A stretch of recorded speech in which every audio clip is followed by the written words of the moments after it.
Truck owners association के समस्याओं को देखते हुए ट्रक मालिकों ने एक चिंतन शिविर का आयोजन किया है। चिंतन शिविर पे आप लोग आज बैठे हैं, क्या क्या मांगे हैं आप लोगों की सरकार से? देखिए, चिंतन शिविर हम लोग इस बैठक का इसलिए नाम दिए कि हम लोग अभी ट्रक का जो व्यवसाय कर रहे हैं ये काफ़ी चिंताजनक दौर में हम लोग चले गए हैं। काफ़ी घाटा का ये सौदा हो गया है और सरकार के द्वारा तरह तरह के कानून बनाए जा रहे हैं।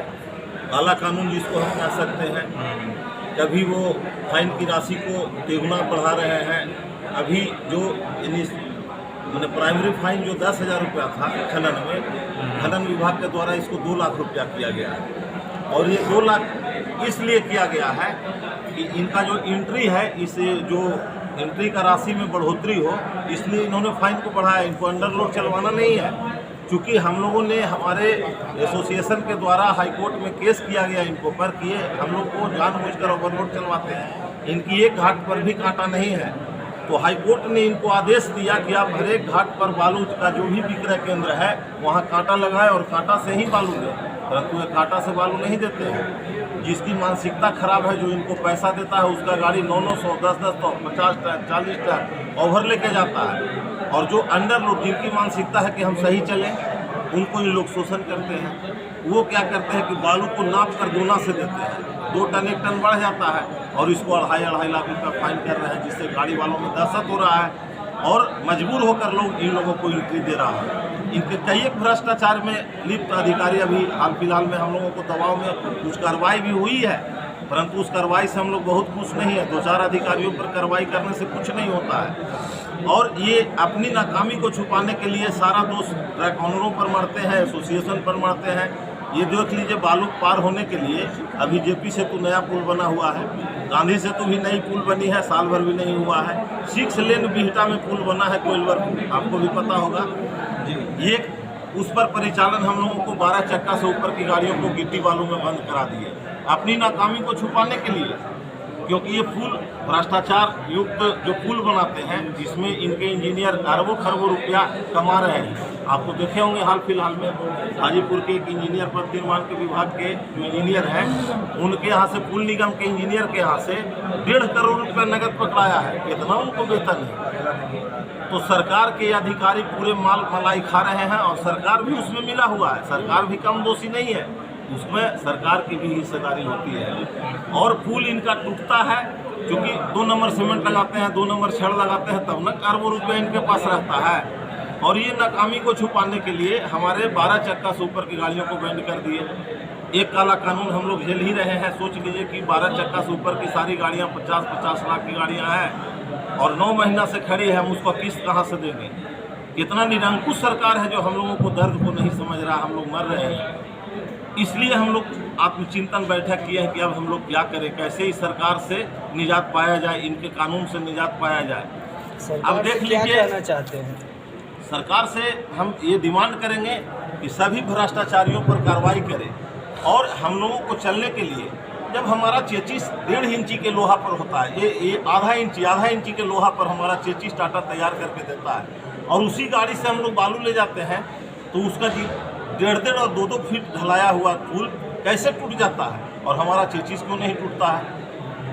और ये कहकर अपनी नाकामी को छिपाने के लिए, भ्रष्टाचारी को छिपाने के लिए इन लोग हम पर तरह तरह के कानून बना के कभी गाड़ी को बैंड कर रहा है, कभी 2-2 लाख रुपया पकड़ के गाड़ी को फाइन कर रहा है और हम लोग को मजबूर करता है ओवरलोड चलने के लिए।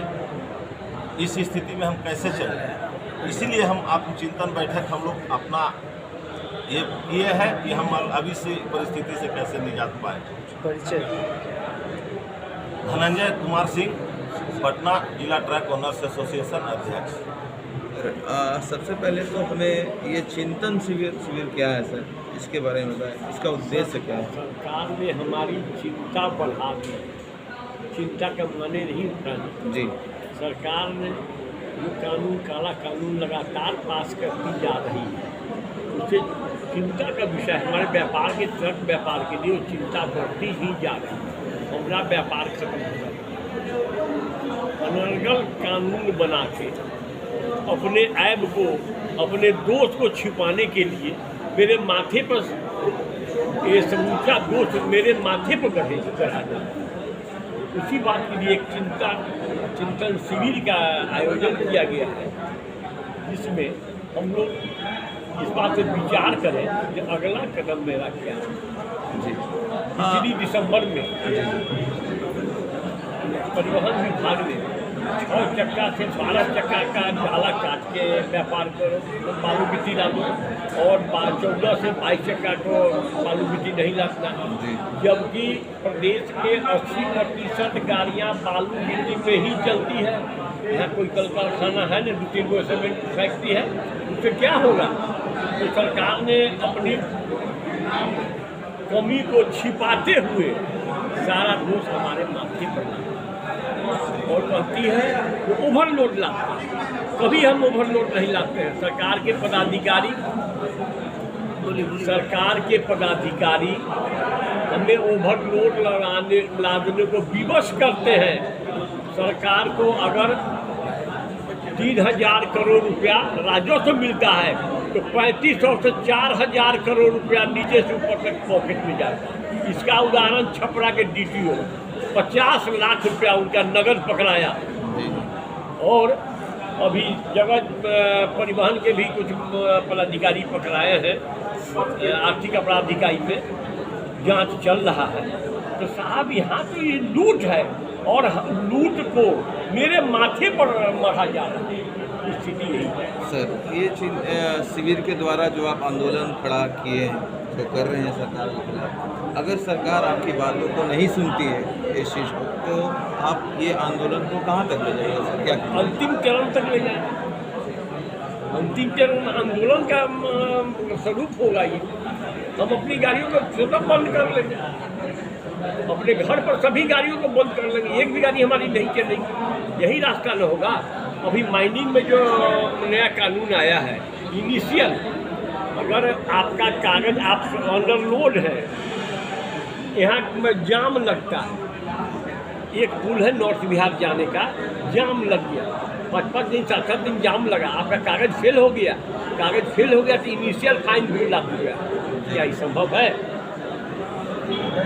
पुल वैलिडिटी उसका टाइम 24 घंटा दिया हुआ, और वैलिडिटी खत्म हो गई, और 24 घंटे के बाद वो 2 नंबर हो गया।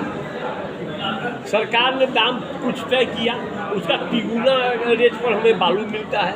सरकार का कोई नियंत्रण नहीं है, तो सरकार का नियंत्रणहीन है। क्योंकि वहाँ से भी पैसा मिलता है, हम भी पैसा देंगे।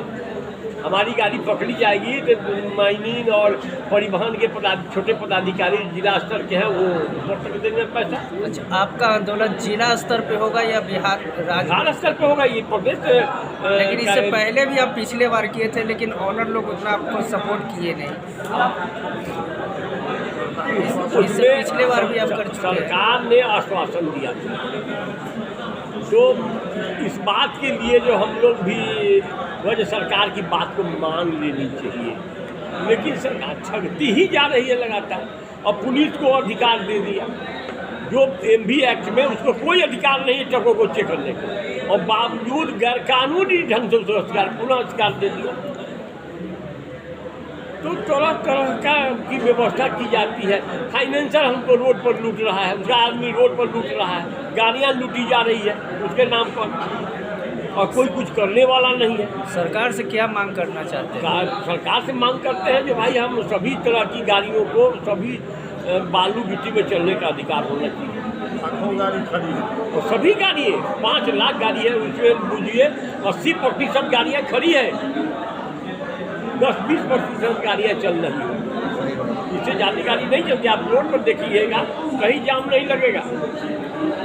इसे आपके बस स्टैंड में चला गया, इसलिए बस के कारण जाम लगता है 0 माइल। लेकिन जाम की स्थिति, ट्रक से जाम की स्थिति कहीं नहीं है। स्थिति यही बन गई है। तो साहब हम तो सब जगह से लूट रहा है, सरकार लूट रही है, फाइनेंसर लूट रहा है, हम जाएंगे कहाँ? तो आंदोलन के सिवा कोई रास्ता बचा मेरा? इसी के लिए हमने चिंतन के लिए एक सभा का आयोजन किया है, जो हम लोग चिंता व्यक्त करें, आपस में इस बात का विचार करें कि आखिर में हमारी व्यापार कैसे चलाई जाए। हमारा सर्वाइवल का प्रश्न है। सरवाइव कैसे करेंगे? हम सरवाइव नहीं करने जा रहे हैं। हमारी सभी गाड़ियाँ या तो फाइनेंसर खींच नहीं, सब नहीं गाड़ी है फाइनेंसर खींच नहीं खींचती है तो हमारे दरवाजे पर सड़ जाएगी गाड़ी। हम कहाँ से चलावेंगे? स्थिति है जो हम तो टैक्स जमा करने का, बीमा जमा करने का भी पैसा नहीं है। रोड टैक्स में 200% फाइन के दायरे में हम आ गए और बीमा 70,000, 80,000, 1 लाख रुपये एक गाड़ी का 1 साल का बीमा लगता है। हम उसके लायक भी नहीं। व्यापार क्या करेंगे? बालू ले जाते हैं तो तिगुना काम है सरकार का, भी कोई नियंत्रण नहीं है। हमारी शिकायत को सुनने वाला नहीं। परिचय अपना भानु शेखर प्रसाद सिंह, अध्यक्ष, बिहार ट्रक ओनर।